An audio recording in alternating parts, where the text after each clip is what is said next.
제 인생에 대해서 이야기를 하자면 꼭 빼놓을 수 없는 이야기들이 있어요. 인륜대지사인 결혼도 결혼이겠지만 저에게는 아주 큰 트라우마가 있었죠. 제가 제 남편을 만나서 마음을 어느 정도 치유하기 전까지 저는 학창 시절에 겪었던 트라우마에 아주 심하게 시달리고 있었어요. 요즘은 뭐 연예인들도 학창 시절에 있었던 사건들로 인해서 구설수에 많이 오르곤 하잖아요. 저는 그 피해자들의 마음을 100번 이해할 수가 있어요. 학교라는 단어만 들어도 치가 떨리게 싫었던 적이 있었거든요. 저는 조금 다른 케이스긴 했지만 피해자들이 가해자들의 이름만 들어도 벌벌 떨고 어디에도 나오는 꼴을 보고 싶지 않다고 소리치는 게 이해가 되더라고요. 물론 저는 딱히 가해자가 있는 사건은 아니었지만 모두가 방관자였고 모두가 저를 시달리게 한 사건이 있었어요. 저의 학창 시절은 그냥 평범하게 흘러갔었습니다. 고등학교 3학년 때까지만 하더라도 성적이 중위권 정도는 유지를 하고 있었어요. 이 정도면 무난하게 수도권 내에 있는 대학은 갈 수 있을 거라고 했고 저도 하고 싶은 일, 꿈이라는 게 당시에는 존재를 했기 때문에 성적을 맞춰서 갈 수 있는 대학이 어디인지 알아보느라 바쁜 시기를 보내고 있었어요. 그런데 그 꿈은 한순간에 산산조각이 나고 말았죠. 그때 받았던 충격이 참 컸어요. 그러니까 고등학교 3학년 1학기 기말고사 시즌에 생긴 억울한 일 하나 때문에 제가 전교 꼴찌를 하게 되었거든요. 이게 무슨 일인가 싶으시죠? 정말 그때의 기억을 되살려서 사연을 쓰는 지금도 억울해 죽겠습니다. 제가 커닝 페이퍼를 썼다면서 제 시험 성적이 0점 처리가 되고 말았거든요. 잠깐, 유진이 발치에 떨어진 그 종이 뭐야? 발 잠시 치워봐.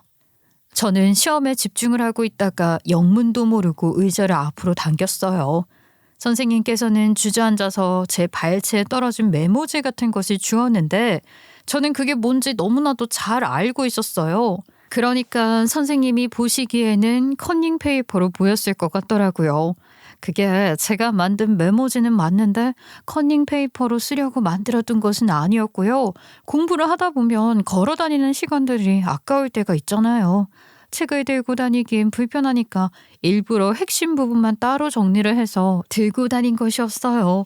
원래 시험 기간이 되면 다들 조그맣게 본인들의 노하우를 담은 요약본들을 들고 다니면서 공부를 하잖아요. 제가 분명히 가방 안에 넣어두었고 가방 문도 닫아놨는데 그게 제 발치에서 발견이 된 것이었어요. 잠깐만, 지금은 일단 시험을 보고 있는 중이니까 시험이 끝난 다음에 이야기하자. 이거 유진이 네 것은 맞니? 이게 만약 네 것이 맞다면 아주 큰일이 일어날 수도 있으니까 솔직하게 대답하는 게 좋을 거야. 아니면 이거 누가 들고 다닌 것이었는지 알고 있어? 그게 제가 만든 건 맞는데. 선생님, 그거 유진이 거 맞아요. 유진이가 들고 다니면서 쉬는 시간에 공부하는 거 봤어요. 뭐야? 지금 커닝 페이퍼 만들어서 보면서 시험 본 거야? 다들 조용. 지금은 아직 시험 치르는 중이니까 이야기는 나중에 하도록 하고 시험에 집중하도록 해. 유진이는 이번 시험 끝나고 집에 가기 전에 교무실로 와라. 이건 선생님이 가져가마. 저는 너무나도 황당했죠. 분명히 가방에 넣었는데 그게 왜 바닥에 떨어져 있었을까요? 저는 시험에 도무지 집중을 할 수 없었어요. 일단 시험이 끝난 다음에 교무실로 가야 한다는 압박감이 장난 아니었고 또 제가 컨닝을 한 것도 아닌데 컨닝을 한 것으로 오해받고 이게 사실이 되어버리면 어떻게 하나 걱정이 되었기 때문이었어요. 저는 시험을 완전히 망쳐버린 채 다들 하교를 하는 순간 교무실에 가야 했지요. 그곳에는 이미 담임 선생님, 시험 감독 선생님, 주임 선생님까지 전부 다 와 계셨어요. 이거 아무리 봐도 유진이 글씨체가 맞는데 유진아, 너 정말 시험 성적 올리려고 커닝 페이퍼를 만들었던 거야? 아니 네가 가고 싶은 대학이 내신 성적을 조금 보는 대학이라고는 하지만 다들 정정당당하게 공부해서 시험을 치르는 건데 이렇게 편법을 쓰면 안 되지 않겠니? 이거는 그냥 넘어가서는 안 될 상황인 것 같습니다. 커닝이라니. 요즘 시대에 누가 이런 짓을 합니까? 시험 성적을 전부 0점 처리해야 해요. 그게 제가 만든 페이퍼는 맞는데 컨닝하려고 만든 용도는 아니었어요. 책을 들고 다니면서 공부를 하는 게 번거로우니까 일부러 요약 정리를 해서 오며 가며 보려고 만든 종이었다고요. 누군들 컨닝해놓고 솔직하게 이야기를 하겠어? 이런 짓을 하는 건 학생이 기본이 안 되어 있는 거야. 공부를 안 했으면 그에 맞는 성적을 받는 게 당연한 거지. 이렇게 묘수를 써가지고 어떻게든 성적 한번 올려보겠다고 날뛰는 너 같은 애들 때문에 공부 잘하는 애들이 시간 버려가며 손해보는 거라고. 정말 저 컨닝 안 했다니까요. 선생님 제발 믿어주세요. 그래도 유진아, 네가 쓴 메모지가 맞고 이걸 네 발췌해서 내가 발견을 했잖니. 아니 내가 컨닝을 안 했다는 걸 누가 믿어줄 수 있겠어? 선생님들 너무 흥분하지 마시고요. 제가 뒤에서 감독을 하고 있었기 때문에 전체적으로 쓱 봤는데요. 저는 유진이가 딴짓을 하는 걸 본 적이 없는걸요. 보통 컨닝을 하려면 고개를 심하게 숙인다던가 아니면 페이퍼를 숨겼다가 꺼내야 해서 손이 분주할 텐데 유진이는 그런 행동 없이 가만히 앉아서 시험만 봤어요. 아마 실수로 가방에서 떨어진 걸 못 본 게 아닐까요? 요즘 애들이 얼마나 영악한지 몰라서 교생 선생님이 그런 말을 하시는 겁니까? 지금 이렇게 억울한 표정을 하고 있지만 이게 다 속내는 시커멓다니까요. 교생 선생님이 초짜라서 아직 모르네. 저도 처음으로 시험 감독해보는 거라서 정말 집중해서 봤는데 유진이가 커닝을 했으면 성적이 훨씬 좋지 않았을까요? 그리고 이게 만약에 서랍이나 주머니에서 흘러나온 거라면 발 앞편에 떨어져 있는 게 정상인데 애초에 발 뒤편에서 주우셨잖아요. 이건 옆이나 뒤에서 일부러 흘렸다고 보는 게 더 바람직할 것 같습니다. 아니 교생 선생님이 무슨 형사야? 위치까지 파악하게. 이게 메모지 한 장인데 바람에 흩날려서 뒤로 넘어갔을지도 모르지요. 명확하게 물건 주인이 누구인지 아는데 그럼 누가 일부러 이 학생의 메모지를 훔쳐다가 던졌다는 소리예요? 아니면 이 학생의 메모지로 컨닝을 하다가 흘렸다고? 그게 더 이상하잖아요. 이건 저희가 쉽게 이야기할 내용은 아닌 것 같네요.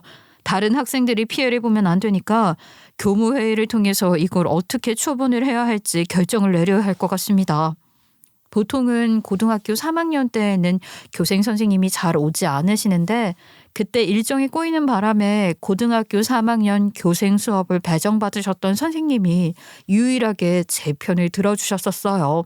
고작 4주일간 교생 실습을 하는 일정이었는데 유독 저에게 살갑게 굴어주시고 저와 대화도 많이 해주셨었거든요. 교생 선생님이 그 시험 시간에 저희 반 시험 감독으로 들어와 있었기 때문에 제 편을 들어주셨었는데 이것 또한 학생들 사이에서는 이상하게 소문이 나더라고요. 제가 교생 선생님이랑 친하게 지내서 보고도 못 본 척 해준 거다. 일부러 편 들어준 거다 하면서 말입니다. 결국에는 교무회의가 이루어지게 되었고 제가 고등학교 3학년 1학기 기말고사를 전부 0점 처리당하는 것으로 사건이 끝이 나게 되었어요. 이때 저는 정말로 평생 흘릴 눈물을 다 흘렸던 것 같아요. 학생 때는 성적표가 전부라고 하잖아요. 게다가 제가 하지도 않은 억울한 일로 저희 부모님까지 학교에 불려오셔야만 했거든요. 엄마, 아빠, 저 진짜 억울해요. 이렇게 중요한 시기에 제가 왜 0점 처리를 당해야 하는지도 모르겠어요. 제가 컨닝이라도 했으면 안 억울할 텐데 저 정말 컨닝 안 했단 말이에요. 이게 왜 제 발치에 떨어져 있었는지 모르겠어요. 제가 흘린 거 아니에요. 진짜예요. 유진이가 자꾸 이렇게 반성을 하지 않으면 학교에서는 정학 처분까지도 생각하고 있어요. 모쪼록 부모님께서도 지도를 잘 해주셨으면 하는 바람입니다. 정말 죄송합니다. 저희가 성적에 대한 압박을 준 것도 아닌데 아이가 왜 컨닝까지 해가면서 성적을 올리려고 했는지 영문을 모르겠네요. 아무튼 죄송합니다, 선생님. 제가 눈물로 옵소를 했지만 제 이야기를 들어주는 사람은 정말 아무도 없었습니다. 학교에서 정학 이야기까지 하니까 부모님께서도 결국에는 제가 컨닝을 했다는 걸로 인정하는 듯한 말을 하실 수밖에 없었고 선생님들께도 사과를 하셨죠. 저는 왜 이런 취급을 받아야 하는지 이해가 가질 않았어요. 결국 그렇게 저는 정학 처분은 피할 수 있었지만 집에 와서도 부모님께 호되게 혼이 나고야 말았습니다. 우리가 언제 너한테 서울대 가라고 했어? 네 실력으로 정정당당하게 승부를 볼 생각을 해야지. 감히 컨닝을 해서 부모를 학교에 오게 만들어? 시험 0점 처리라니. 대학을 가야 할 이 중요한 시기야 말이야. 아휴, 네 인생 네가 꼰 거다. 우리가 뭘 더 어쩌겠니?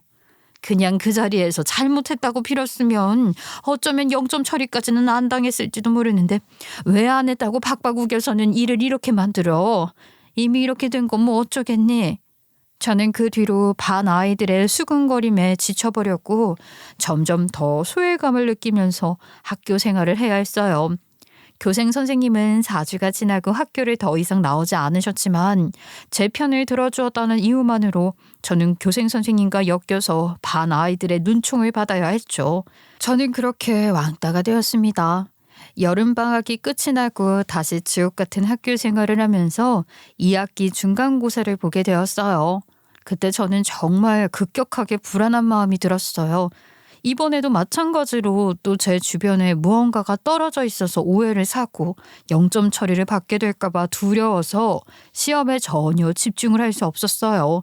저는 정신이 자꾸만 산만해지기 시작했고 주변에 혹시 오해받을 것이 생기지 않을까 두리번거리면서 시험을 보게 되었어요. 그럼에도 불구하고 시험 문제에 집중을 해보려고 애를 쓰면서 자꾸만 번잡해지는 제 마음을 달래보려고 노력을 하면서 시험을 치렀죠. 하지만 저에게는 왜 불행한 일이 연속으로 찾아왔을까요? 2학기 중간고사 시험이 전부 끝이 난 뒤에 저는 다시 한번 교무실에 불려가야만 했습니다. 저는 이유를 모르고 영문도 모른 채 교무실에 갔는데 이번에도 또 담임과 주임 선생님이 저를 기다리고 계시더라고요. 불안한 마음이 선뜩하게 들었죠. 선생님, 왜 저를 부르셨어요? 저 이번엔 주변에 뭐 떨어진 것도 없었는데요. 이번에는 커닝 페이퍼가 문제가 아니라 혹시 친구들의 시험지를 훔쳐보면서 커닝을 하지 않았니? 네? 아니요, 절대요.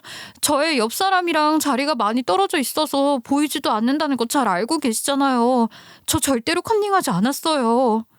아유, 우리 반 친구들에게 제보를 받았는데 말이다. 유진이 네가 시험을 보는 내내 글쎄 두리번거리면서 앞쪽에 앉은 친구들, 양옆에 앉은 친구들의 시험지를 훔쳐본 것 같다고 해서 말이야. 오죽했으면 시험이 끝난 뒤에 나를 찾아와서 그런 이야기를 해주었겠니? 선생님, 저 정말 억울해요. 저는 절대 안 그랬어요. 아니, 제가 두리번거렸다고 오해를 할 수도 있어요. 이번에도 지난번처럼 제가 한 짓이 아닌데 제가 한 것으로 오해를 받아서 시험 0점 처리가 될까 봐 제 주변에 뭐 떨어진 게 있나 없나 살펴보긴 했어요. 불안한 마음에 그런 행동을 했다는 거지? 그런데 말이야, 커닝 같은 걸 애초에 하지 않았더라면 그런 불안한 마음도 없었을 거 아니니. 솔직하게 말해주렴. 이번에야말로 성적을 만회하고 싶어서 앞에 앉은 친구들 시험지 훔쳐본 건 아니니? 너 컨닝 했지? 그렇게 저를 몰아가고 싶으신 건 아니고요. 저 정말 억울해요. 전 그러시면 제 가방이라도 한번 뒤져보시던가요.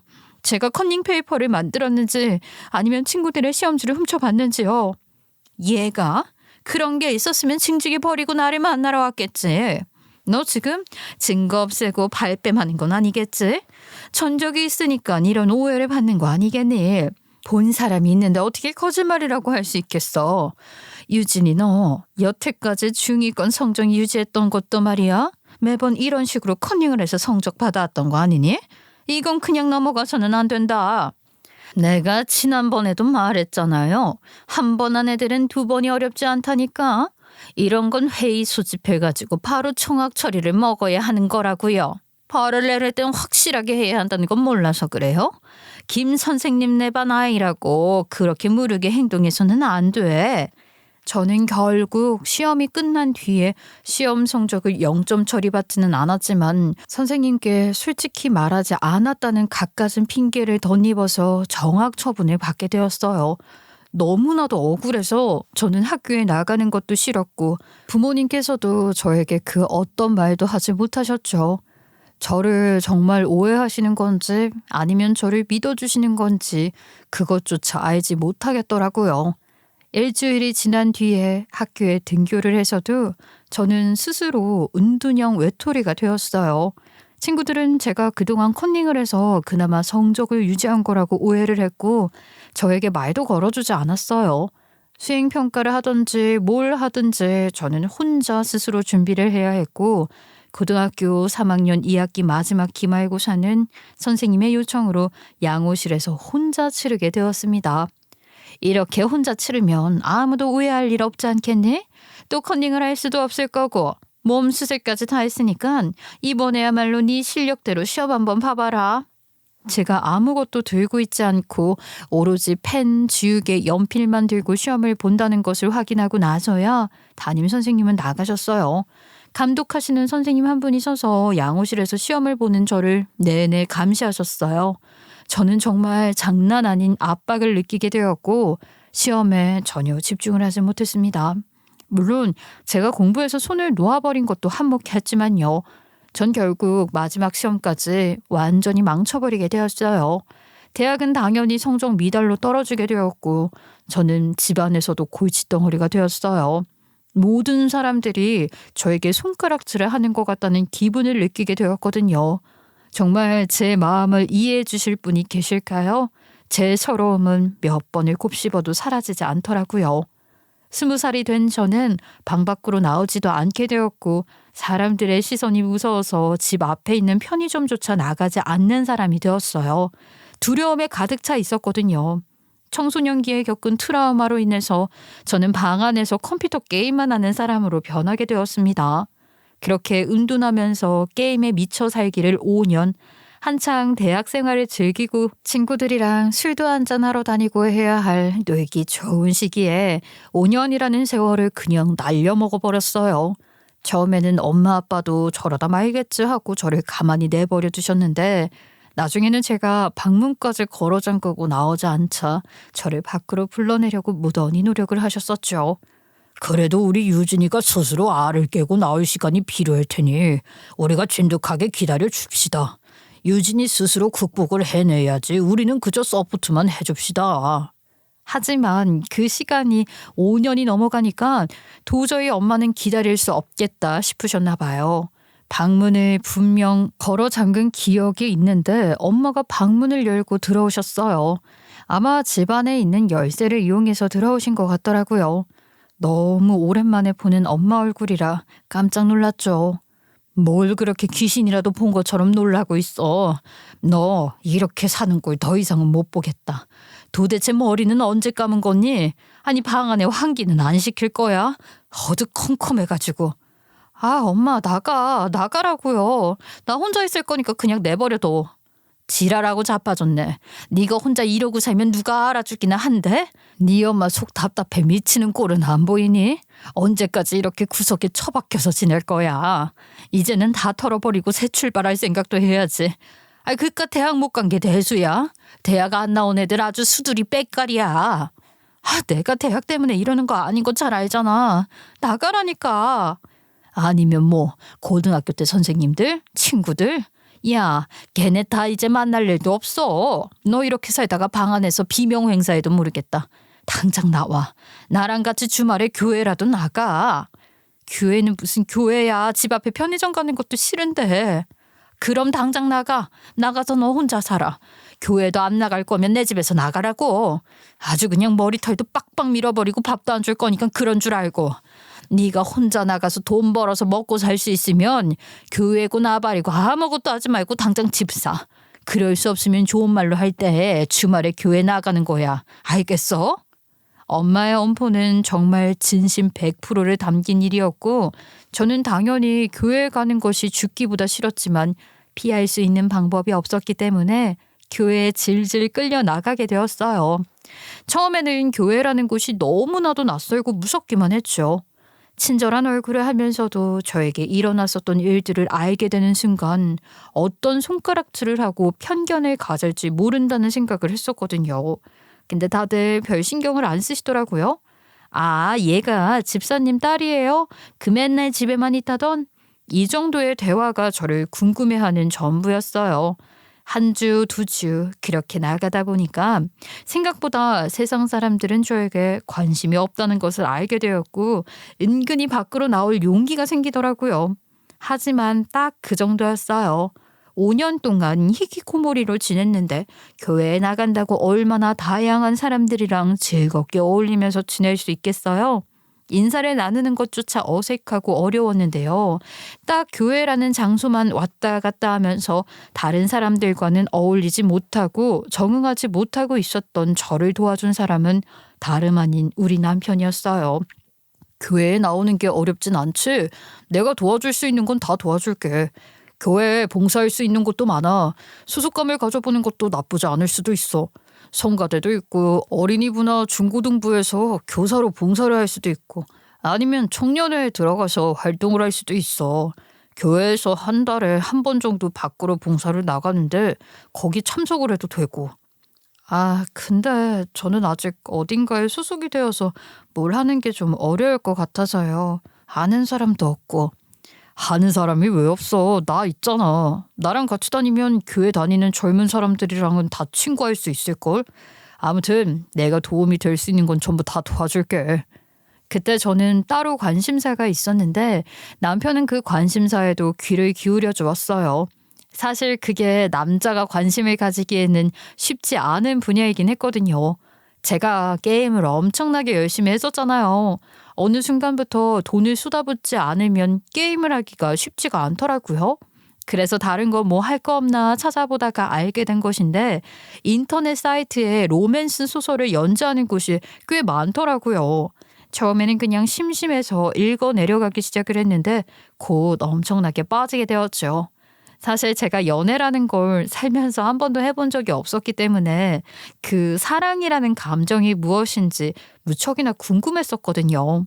그런데 그런 심적인 묘사가 너무 잘 나와 있는 거예요. 마치 저도 사랑에 빠져본 것 같은 느낌이 들 정도로요. 이번에 뭐 연재 사이트에서 새로운 글 올라온 거 보셨어요? 아, 근데 솔직히 로맨스 소설 재미없으시죠? 아니야, 재밌어. 내가 모르는 분야였다 보니까 진입하기가 어려워서 그랬지. 맨날 비문학 수필 이런 거 읽다가 갑자기 로맨스 소설이라니 신기하긴 하더라.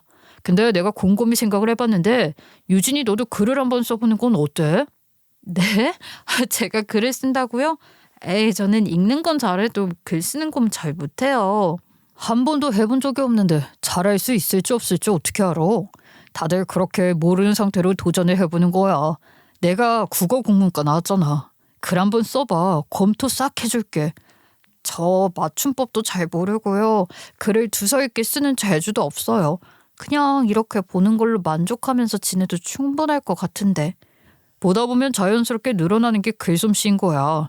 나는 유진이가 충분히 할 수 있을 거라고 믿어.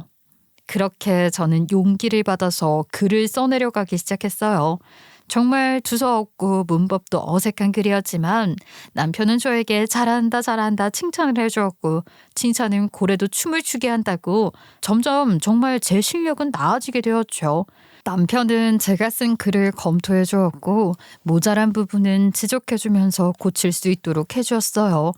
처음에는 일주일에 한 번 정도 그렇게 진행을 했는데 점점 제가 쓰는 글의 양이 늘어나게 되자 이틀에 한 번씩 만나서 글을 검토하고 의견을 나누게 되었죠.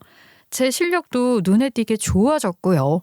저는 남편의 서포트 덕분에 조금 부끄럽긴 했지만 뭐 인터넷 사이트에서 무료로 읽을 수 있는 소설을 제가 써가며 연재라는 것을 시작하게 되었어요. 물론 연재라고 말을 하니까 거창해 보이지만 사실 그런 건 아니었지요. 이름을 대면 알 법한 유명한 로맨스 소설 작가들은 돈을 받고 계약을 해서 글을 쓰고 출판을 하기도 하곤 하지만 저같이 아무것도 없이 시작하는 작가들을 위해서 아무나 글을 올릴 수 있는 사이트이기도 했거든요. 물론 무명 작가들을 위한 좋은 시스템도 있었어요. 여기서 연재를 쭉 하다가 조회수가 많이 나오고 사람들 반응이 좋으면 그땐 사이트를 운영하는 출판사 쪽에서 정식 계약을 할 수 있도록 기회를 준다고 하더라고요. 저는 정말 꾸준함을 무기로 삼아 열심히 글을 써내려갔어요. 시간이 지나면 지날수록 제 글이 잔잔해서 좋다는 사람들이 늘어나게 되었고 정말 약소하지만 계약금을 받고 정식 연재도 하게 되었습니다. 제가 정식 계약을 했다는 소식을 가족들에게 전하자 엄마도 아빠도 남편에게 정말 고맙다고 몇 번이나 인사를 하셨고 저에게도 용기를 내주어서 고맙다고 눈물까지 보이셨어요. 나는 정말 우리 딸이 집 밖으로 나오지 않고 평생 저렇게 썩다 죽으면 어떡하나 싶었는데 교회에 데리고 나가길 참 잘했어. 이렇게 좋은 사람을 만나서 용기를 얻고 한 발 앞으로 나아갈 수 있다는 게 참 대단한 일이지. 두 사람 모두에게 너무 고마워. 유진이가 삶의 재미를 다시 느끼게 된 게 참 다행이죠. 저도 유진이가 밝아진 모습을 보면서 너무 행복합니다. 앞으로도 제가 유진이 잘 보듬어주면서 행복한 꿈을 꿀 수 있도록 함께하고 싶어요. 저는 남편 덕분에 새 인생을 살아가고 있었고 남편은 꾸준히 제 글을 보고 피드백도 해주고 문법에 맞춰 글을 쓸 수 있도록 지도도 해주었어요. 그런 참견이 싫지 않고 매번 남편을 만나는 시간이 너무나도 기다려지기만 했습니다. 그렇게 매일 붙어 다니던 우리 둘은 연인으로 발전을 하게 되었죠. 연인이 된 지 얼마 되지 않아서 프로포즈를 받았고 저는 더 볼 것도 없이 결혼을 승낙했습니다. 시댁에서도 그렇고 저희 집은 당연한 거고 아무런 반대 없이 오롯이 우리 두 사람을 위한 결혼식을 올리고 함께 살게 되었어요. 같이 살면서부터는 제 글을 더욱 자주 봐줄 수 있게 되었죠. 국어국문과를 졸업해서 그런 건지 뭔지 가끔은 선생님처럼 굴 때도 있었지만 그래도 남편이랑 사는 삶이 너무나도 행복했어요. 그렇게 저의 트라우마를 고쳐가면서 저도 제가 할 수 있는 무언가를 하면서 살다 보니까 문득 저의 고등학교 시절을 되돌아보게 되더라고요. 그전에도 문득문득 생각이 나긴 했지만 그때는 마주할 용기가 전혀 없었거든요. 그 당시에 저에게는 씻을 수 없는 상처였지만 지금 생각해보면 그냥 제가 아니었으면 그만인 건데 하는 생각도 들게 되더라고요.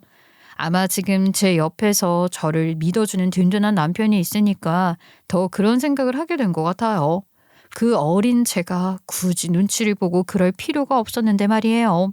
제가 뭐 컨닝을 진짜로 한 것도 아니었고 그렇다고 제 성적이 전교 상위권 성적도 아니었으니 그 아이들과 선생님들의 누명, 오명 때문에 버린 제 5년이란 시간이 갑자기 너무 아까운 거예요. 그만큼 제가 나아졌다는 뜻이기도 하지요. 문득 그때 그 시절을 생각해 보니까 정말 별것도 아닌 일에 내가 너무 과한 충격을 받았던 것 같기도 하고 그렇게 허망하게 보내버린 내 5년이라는 시간이 아까운 것 같기도 해. 그때 그런 일을 겪었기 때문에 지금 더 성장할 수 있었을지도 몰라. 그 5년이 아니었다면 당신이 글을 쓸 생각을 했을까? 못했을지도 모르지. 혹시라도 그때 일을 완벽하게 떨쳐버리고 싶다거나 그런 생각은 안 해봤어? 요즘 들어서 그런 생각도 들어. 내가 정말 제대로 마주하고 내 억울함을 친구들에게 설명이라도 했다면 달라지지 않을까 하고. 그럼 당신 동창회 같은 걸 나가보는 건 어때? 지금이라도 오해를 바로잡기엔 늦지 않은 시간이라고 생각해. 평생 컨닝을 한 반 아이로 기억되는 것보다야 누명을 쓴 친구로 기억되는 게 좋지 않을까? 떳떳하기도 하고 트라우마도 이제 어느 정도 극복을 했는데 그런 자리에 못 나갈 이유도 없지 않겠어? 정말 용기 내서 한번 나가볼까? 나도 친구들이 나를 어떻게 생각하는지 궁금하기도 하고. 근데 문제가 있네. 동창들이랑 아무랑도 연락을 하지 않고 끊어내고 살았다 보니까 동창회가 있어도 언제 어디 사는지 알 수가 없잖아. 모임을 하는지 안 하는지도 모르는데. 당신 정말 인터넷으로는 로맨스 소설만 읽었구나. 요즘 SNS 같은 곳에 학교 홈페이지를 운영하는 경우가 많아. 동창회 소식 같은 게 있으면 대대적으로 그런 데에 글을 써서 홍보를 하는 경우도 있고 말이야. 우리 학교도 SNS가 존재할까? 지금 바로 검색을 좀 해봐야겠다. 저는 휴대폰 어플로 들어가서 SNS 검색창에 학교 이름을 치니까 정말 나오더라고요. 동창들이랑 연락이 끊어졌다고 해도 그런 SNS를 통해서 다시 연락이 닿는 경우가 있다고 하더라고요. 저는 너무 신기해서 한동안 그 어플에서 빠져나오지 못했죠. 그러다가 발견을 하게 된 거예요. 동창들 모임이 있다는 것을요. 심지어 각 기수, 각 반에 대한 누구를 찾습니다. 혹은 동창 모임을 합니다 하는 글들이 다양하게 올라오는데 딱 우리 반 동창 모임에 관한 소식이 있는 거예요. 이미 지난 날짜긴 했지만 댓글에 조만간 또 모이자라는 글이 있는 걸 보고 다시 동창 모임이 열릴 거라는 것을 짐작할 수 있었죠. 슬쩍 소식을 알림해두고 지켜보고 있었는데 3개월이 더 지나고 알림이 울리더라고요. 고3 때 우리 반이었던 친구들의 동창 모임이 있다는 것이었어요. 가슴이 순간 두근두근 거리더라고요. 정말 가도 될까 하는 생각이 제 머릿속을 꽉 채웠죠. 시간이 지나고 지나서 동창 모임을 한다는 날이 다가왔는데 제가 그때까지도 갈까 말까 고민만 하고 있었으니까 보다 못한 남편이 제 손을 잡아주더라고요. 아직도 뭘 그렇게 고민을 하고 그래. 알을 깨고 나가기로 우리 결심했잖아. 당신이 그렇게 겁이 난다 하면 내가 같이 가줄게. 그래도 내가 같이 가면 더 든든하지 않을까? 정말 같이 가줄 거야?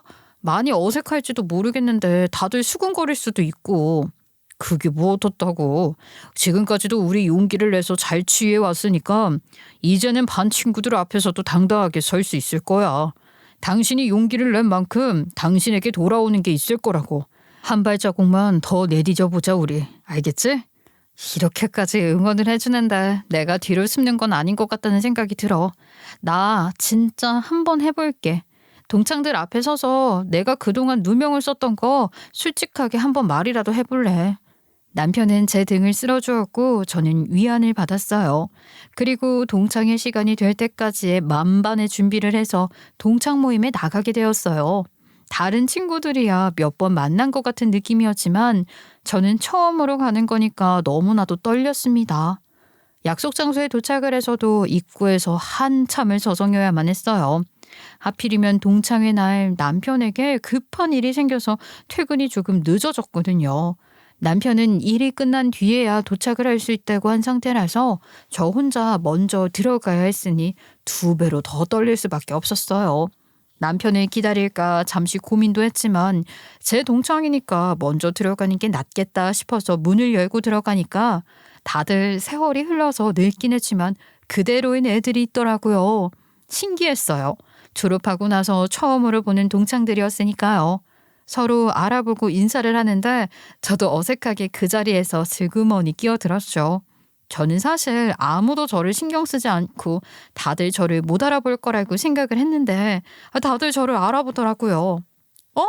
너 유진이 아니야? 야, 유진이 맞지? 뭐라고? 유진이가 왔다고? 졸업하고 나서 처음으로 자리에 오는 거 아니야? 야, 진짜 신기하다. 유진아, 너 어떻게 알고 왔어? 학교 SNS를 보다가 알게 되어서 왔어. 다들 진짜 오랜만이네. 졸업하고 처음 오는 자리라 좀 어색할까 봐 걱정했는데. 그래도 얘 1년이나 같은 반이었는데 어색하긴 뭐가 어색해. 우리도 이제 나이 먹었잖아. 진짜 오래간만에 보는 거긴 하다. 고등학교 때 저에게 말도 걸지 않았던 친구들이 나이를 먹어서 그런 건지 아무렇지도 않게 저를 대하는데 제가 그동안 걱정했던 것들이 참 바보같이 느껴지더라고요. 이렇게 아무렇지 않게 대화를 할 수 있었는데 저는 뭐가 두려워서 숨었었던 걸까 하는 생각이 들었어요. 그렇게 친구들이랑 반갑게 인사를 하고 있는데 우리 반에서 전교 1등을 하고 있던 서울대에 간 동창 연주가 들어오더라고요. 여전히 친구들 사이에서도 인기가 많은 건지 연주가 도착했다는 소리가 들리기 무섭게 다들 연주에게로 가더라고요. 와, 다들 연주 왔다는 소리에 인사하러 가는 거야? 연주는 여전히 인기가 많네. 학창 시절에도 항상 연주 옆에는 친구들이 바글바글 했던 것 같아. 연주야 뭐 학교 다닐 때도 전교 1등이었으니까 늘 인기가 많았지. 지금도 서울대 나와서 대기업 다니고 있거든. 어떻게 대기업 다니는 남자 하나 소개받고 싶어서 알랑방귀 끼는 애들도 있고 연주한테 취업 면접 정보 얻으려고 붙는 애들도 있고 그래. 그나저나 유진이 그때는 좀 미안했었어 사실. 뭐야? 너 유진이 아니야? 어머 설마 했는데 진짜 유진이가 맞네? 연주야 안녕 잘 지냈어? 지금 내 걱정해주는 거야? 나야 너무너무 잘 지냈지? 진짜 오랜만에 보니까 신기하긴 하다 야. 얘들아 다들 알지? 우리 반에 전교 1등이 2명이었잖아. 나는 앞에서 1등, 유진이는 뒤에서 1등. 아니 여태까지 연락 한 통 없이 지내고 있다가 갑자기 여기는 무슨 일로 온 거야? 왜? 너 뭐 사업 같은 거 하다가 망해서 친구들한테 영업이라도 뛰러 온 건 아니지? 너 설마 보험 같은 거 팔고 그러니?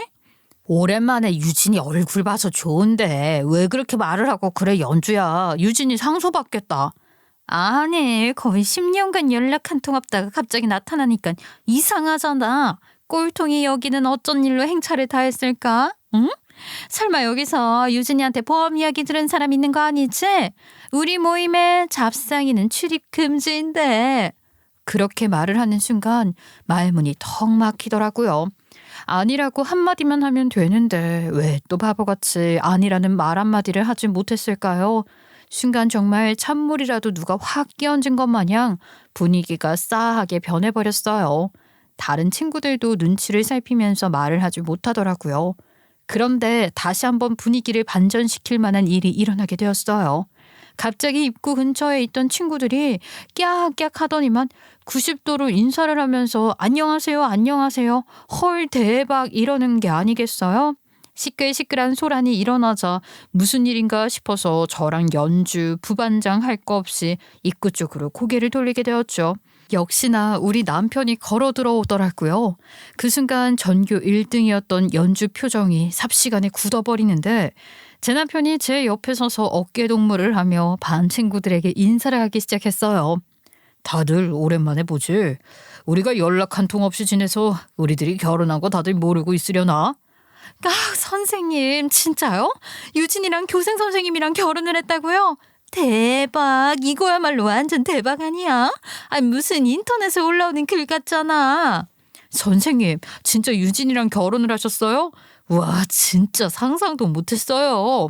이거야말로 올해 들은 가장 쇼킹한 뉴스인데. 주변에서 깨악깨악 소리가 들리면서 남자 동창들까지 신기하다고 입을 막고 대박이다 대박이다 하는 소리가 들렸죠. 사실 제 남편은 이미 예상하셨다시피 고등학교 3학년 때 저희 학교로 교생 실습을 오셨던 선생님이셨어요. 엄마의 손에 이끌려서 나가게 된 교회에서 우연히 다시 만나게 되면서 인연을 이어가게 되었지요. 제 이야기를 전부 들으시고는 제가 그 시험 때 일어난 일로 인해서 상처를 받고 어떤 생활을 하고 있는지 알게 된 남편은 저를 계속해서 밖으로 끌어내려고 애를 썼어요. 교생 실습을 왔을 때도 저랑 유독 친하게 지냈었고 이야기도 많이 나누었었기 때문에 그 관심이 부담스럽지 않았고 마음이 통해서 결혼까지 하게 된 것이었죠. 물론 선생님과의 연애가 주변에서 어떻게 보일지는 모르겠지만 적어도 저희를 아는 사람들은 천생연분이 따로 없다고 칭찬을 해주었어요. 저와 남편의 결혼 소식을 들은 연주의 얼굴은 시커멓게 변해버렸죠. 저는 그 얼굴을 보고 사실 조금 의기양양했어요. 왜냐하면 남편이 교생 실습을 왔었던 시절에 연주가 우리 남편을 짝사랑했었다는 것은 반에서 모르는 사람이 없을 정도로 유명한 사실이었거든요. 남편이 4주 동안 실습을 와 있는 동안 연주는 매일같이 남편에게 편지를 써서 바쳤고 매점에서 커피 한 캔씩 사서 남편의 자리에 가져다 놓곤 했어요. 물론 남편은 그런 게 부담스럽다면서 연주에게 하지 말아달라고 했었지만 연주는 자기 마음을 좀 알아달라고 옆에서 아주 난리를 쳤었죠. 학교 SNS에서도 동창 모임을 한다는 소식 밑에 반 친구들끼리 댓글을 달았던 것도 확인했었거든요. 연주야, 교생 선생님이랑 연락 닿으면 진짜 좋을 텐데 우리 동창 모임 한번 초대하고 싶다. 연주 아직도 교생 선생님 짝사랑했던 건 못 잊고 지낸다며? 진짜? 야, 연주 아직도 교생 선생님한테 마음 들고 있느라 연애도 안 하는 거 아니지? 첫사랑이 원래 애달픈 법이지. 연주 다 가진 여잔데 교생 선생님만 못 가졌네. 그런 댓글을 보고 연주가 제 남편에게 사랑까지는 아니어도 미련 같은 무언가가 남아있을지도 모른다고 생각을 하긴 했었거든요. 물론 고등학교 시절에 겪은 짝사랑일 뿐이겠지만 원래 그런 게 더 진득하게 오래 남는 법 아니겠어요? 그런 사실을 까마득히 모르는 남편은 동창들에게 인사를 전하기 시작했어요. 다들 잘 지내고 있지? 하긴 나랑 유진이가 결혼했다는 것 자체가 너희들에게는 충격적일 수도 있겠다. 유진이가 그때 그 일로 인해서 마음고생을 많이 했었거든. 내가 교생 실습이 끝난 뒤에도 또 한 번 컨닝을 했다고 누명을 써서 시험도 망치고 대학도 못 갔다고 하더라고. 그 말에 또 한 번 다들 눈치만 보게 되었죠. 그런데 그 순간 갑자기 우리 반 부반장이었던 친구가 입을 열었어요. 유진아, 나도 그 이야기를 하고 싶었어. 너를 오해해서 미안해. 내가 징직에 사과를 했었어야 했는데 너무 늦어버린 게 아닌지 모르겠다. 아니야, 다 지난 일인데. 다 지나고 보니까 사실 별거 아니더라. 내가 오해를 살 행동을 했을지도 모르고 내 메모지가 떨어져 있었던 건 맞으니까 근데 솔직히 그 다음 시험에서 내가 트라우마 때문에 주변에 뭐가 떨어지진 않았을까 신경 쓴 행동을 가지고 옆 사람 시험지를 훔쳐본 거라고 오해받았던 것은 서운했어.